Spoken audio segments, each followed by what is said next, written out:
So one of the questions we get asked a lot from clients at the moment regarding auctions is whether they should consider a property that's already tenanted, got a rental income coming in, or if they should consider a property that needs work doing to it they can kind of add value to. Now they're slightly different strategies, and there's videos that we do that talks about the different kind of strategies that may be best suited kind of for you. So I'll put some links in the video below this one so you can kind of have a look at those in a bit more detail. But specifically for auction properties,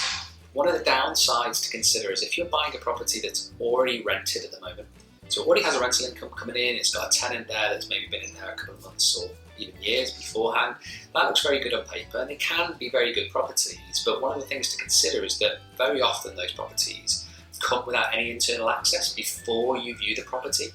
Now the downside to that is that it's potentially you don't know what the condition of the property is going to be when it comes to actually purchasing it. It might be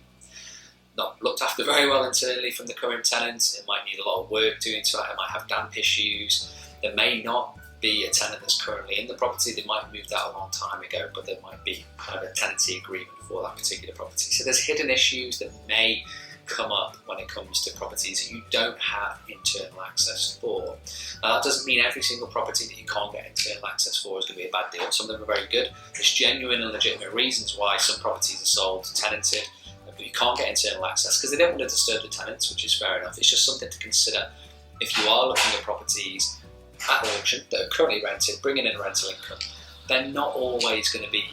outstanding kind of properties. So the way around that is probably if you find one that you're really interested in, that you do want to proceed with, but you can't get internal access, that's where it's important then to get a solicitor to look over the legal pack in detail, because then they can kind of pull out the rest of the information regarding the tenancy agreement, regarding any other potential issues. Maybe there's rent arrears at the property,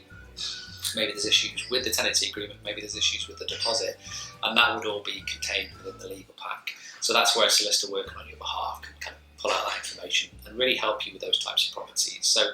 if you're maybe considering buying a property that's ready to go as a rental, or you're maybe considering a refurbishment project, there's different things to look at on the strategy videos that we'll go through with you specifically, and hopefully that'll help you, give you a bit more of an idea on where to head.